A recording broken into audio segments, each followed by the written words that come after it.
രോഗികളെ സന്ദർശിക്കാൻ എനിക്ക് കാര്യമായിട്ട് കഴിഞ്ഞിട്ടില്ല. അതിനുള്ള ധൈര്യം എനിക്കുണ്ടായിരുന്നില്ല. പക്ഷേ ഇതിന് ശേഷം ഞാൻ ആസ്റ്ററിൽ കണ്ട ആൾക്കാരോടൊക്കെ ചോദിക്കുകയെങ്കിലും ചേർന്ന് എന്താണ് ചേട്ടാ എല്ലാം ശരിയാവും എന്നുള്ള കാര്യങ്ങൾ ചിലരെ കണ്ട് പറഞ്ഞിട്ടുണ്ട്. അതിനുശേഷം ഞാൻ ഈ പത്രം കൊടുക്കാൻ പോയപ്പോൾ ഞാൻ ആസ്റ്ററിൽ ഹോസ്പിറ്റലിൽ നിന്നാണ് എനിക്ക് ഏറ്റവും കൂടുതൽ, അല്ലെങ്കിൽ അസുഖം മൂലമാണ് എനിക്ക് ഏറ്റവും കൂടുതൽ മാതാവിനെ വിളിക്കേണ്ടി വന്നത്. അപ്പോൾ ഞാൻ ഏറ്റവും കൂടുതൽ പത്രം കൊടുക്കാൻ ഉദ്ദേശിച്ചത് ഹോസ്പിറ്റലിലാണ്. ഞാൻ രാജഗിരി ഹോസ്പിറ്റലിൽ പോയി കൊടുത്തിട്ടുണ്ട്, ഞാൻ ആസ്റ്ററിൽ പോയി കൊടുത്തിട്ടുണ്ട്. ആസ്റ്ററിൽ പോയപ്പോൾ ഓപ്പറേഷൻ തിയേറ്ററിൻ്റെ മുമ്പിലാണ് ഞാൻ ഇത് കൊടുക്കുന്നത്.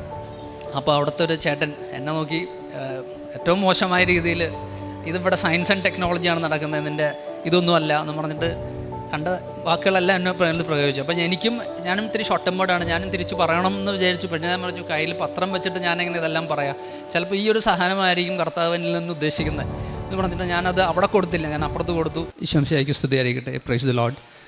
എൻ്റെ പേര് ഡിനു എന്നാണ്. ഞാൻ ആലുവയിൽ നിന്നാണ് വരുന്നത്. അശോകപുരം സെൻറ്റ് സെബാസ്റ്റ്യൻസ് ചേർച്ചാണ് എൻ്റെ. 2018 ഞാൻ മാധവനെ പറ്റി ആദ്യം കേൾക്കുന്നത്, കൃപാസനം മാധവനെ പറ്റി കേൾക്കുന്നത്. കുറേ കാര്യങ്ങളും നടന്നു പോകണം എന്നുള്ള ആഗ്രഹം ഉണ്ടായിരുന്നു. പക്ഷേ ഉടമ്പടിയുടെ കണ്ടീഷൻസും കാര്യങ്ങളൊക്കെ കേട്ടപ്പോൾ അന്നത് വേണ്ടെന്ന് വെച്ചു. പിന്നെ 2019-20 ആ സമയത്തും രണ്ടാമതൊരു ഞാൻ CA ചെയ്യേണ്ടായിരുന്നു. ആ സമയത്ത് ഒരു കുട്ടി എൻ്റെ അടുത്ത് പറഞ്ഞു ഇതുപോലെ മാതാവിനെ പറ്റി പറഞ്ഞിട്ടുണ്ടായിരുന്നു. അന്നും ഇതിൻ്റെ ബുദ്ധിമുട്ടുകൾ കാരണം എന്നെക്കൊണ്ട് പറ്റുമോ ഇല്ലയോ എന്ന് ആലോചിച്ചിട്ട് ഞാൻ ഉടമ്പടിയൊന്നും എടുത്തിട്ടുണ്ടായിരുന്നില്ല, അല്ലെങ്കിൽ ഇങ്ങോട്ട് വന്നിട്ടുണ്ടായിരുന്നില്ല. പിന്നെ എൻ്റെ മോൾക്ക് ഒരു ചെറിയ ബുദ്ധിമുട്ടുണ്ടായിരുന്നു. അതിൻ്റെ പേരിലാണ് ഞങ്ങൾ ആദ്യമായിട്ട് ഉടമ്പടി എടുക്കുന്നത്. അതിൻ്റെ സാക്ഷി ഞങ്ങൾ പറഞ്ഞിട്ടുണ്ടായിരുന്നു. അതിനുശേഷം ഉടമ്പടി എടുത്തതിന് ശേഷം അപ്പം അച്ഛൻ പറയാറുള്ളത് പോലെ പല കാര്യങ്ങളിലായിരിക്കും നമ്മൾ ഇനീഷ്യലി ഒന്ന് ദൈവം ടെസ്റ്റ് ചെയ്യുക. അപ്പോൾ മകളുടെ സാക്ഷ്യം പറഞ്ഞതിന് ശേഷം 1, 2, 3 കാര്യങ്ങളിലായിട്ട് എന്നെ ചെറിയ ചെറിയ ടെസ്റ്റുകളിലൂടെ ദൈവം കടത്തിക്കൊണ്ടുവരികയായിരുന്നു. അതിലാദ്യം എൻ്റെ ഫാദറിൻ്റെ കാര്യമാണ്. ഫാദർ ഞങ്ങളൊരു 2023 നവംബറിൽ ഫാദറിന് ചെറുതായിട്ട് തൊണ്ടയിലൊരു ബുദ്ധിമുട്ടുണ്ടായിരുന്നു. അത് ഡോക്ടറിനെ കാണാനൊന്നും കൂട്ടാക്കുന്നുണ്ടായിരുന്നില്ല. ചെറിയ ചെറിയ പൊടിക്കൈകളൊക്കെ ചെയ്ത് വീട്ടിൽ തന്നെ ഇരിക്കുകയായിരുന്നു. കുറേ നാൾ കഴിഞ്ഞ് ക്രമേണ സൗണ്ട് കുറഞ്ഞ് ഇല്ലാതായി. അപ്പോൾ ഇനീഷ്യലി ഒന്ന് ഡോക്ടറിൻ്റെ അടുത്ത് പോയി ഞങ്ങൾ കാണിച്ചപ്പോൾ തൊണ്ടയിൽ ചെറിയൊരു തടിപ്പുണ്ട്, അത് സർജിക്കലി റിമൂവ് ചെയ്യണം എന്ന് പറഞ്ഞു. എന്നിട്ട് ബയോപ്സിക്ക് അയക്കണമെന്ന് പറഞ്ഞു. ഇത് കേട്ടപ്പോൾ ഉള്ളി ഒട്ടും വരാതായി. അങ്ങനെ ഞങ്ങൾ വളരെ എല്ലാവരും നിർബന്ധിച്ച് ഫാദറിനെ ഞങ്ങൾ ഡോക്ടറിൻ്റെ അടുത്ത് കാണിച്ചു. അപ്പോൾ ഞങ്ങൾ ഉടമ്പടിയിലാണ്, കുഞ്ഞിൻ്റെ പേരിലുള്ള ഉടമ്പടിയിലാണ്. ഉടമ്പടി വസ്തുക്കൾ ഞങ്ങളുടെ കയ്യിലുണ്ട്. ഉടമ്പടി തൈലം ഞങ്ങളുടെ കയ്യിലുണ്ട്, ഉടമ്പടി കാശുരൂപമുണ്ട്, ഉടമ്പടി ഉപ്പുണ്ട്, ഇങ്ങനെയുള്ള കാര്യങ്ങളെല്ലാം ഉണ്ട്.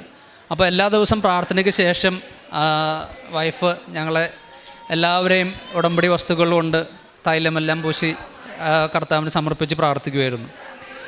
അങ്ങനെ ഫാദറിന് ചെയ്തു പോകുന്നുണ്ടായിരുന്നു. എന്നിട്ട് ഡോക്ടർ പറഞ്ഞു ഇത് ഉടനെ തന്നെ നമുക്ക് ചെയ്യണം എന്ന് പറഞ്ഞു. അന്നും ഫാദർ സമ്മതിക്കുന്നുണ്ടായിരുന്നില്ല.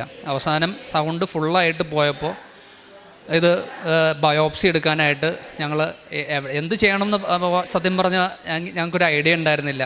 സർജിക്കലി ചെയ്യണോ, ആദ്യത്തെ ഡോക്ടർ പറഞ്ഞ് സർജിക്കലി റിമൂവ് ചെയ്യണം, എന്നിട്ട് ബയോപ്സിക്ക് അയക്കണമെന്നായിരുന്നു.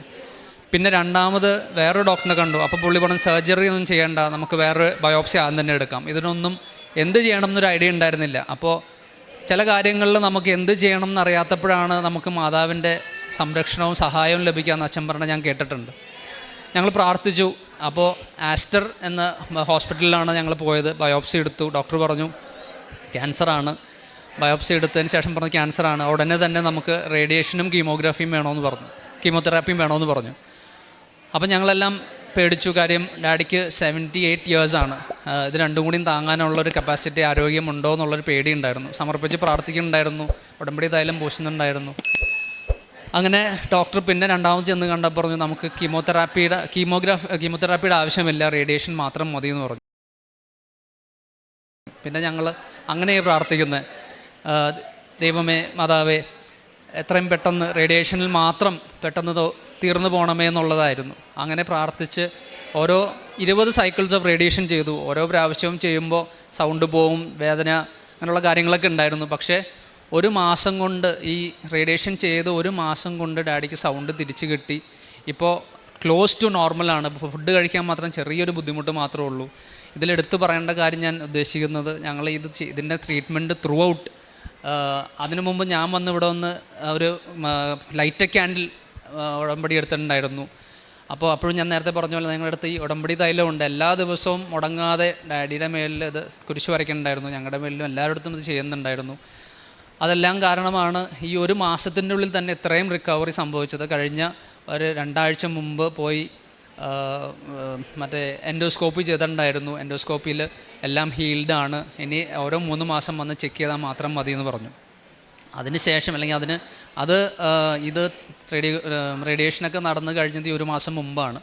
ഇത് ഒരു നവംബറിലാണ് ഡിറ്റക്ട് ചെയ്തത്. ഫെബ്രുവരിയിലാണ് ഡാഡിയുടെ കാര്യങ്ങളൊക്കെ തുടങ്ങിയത്.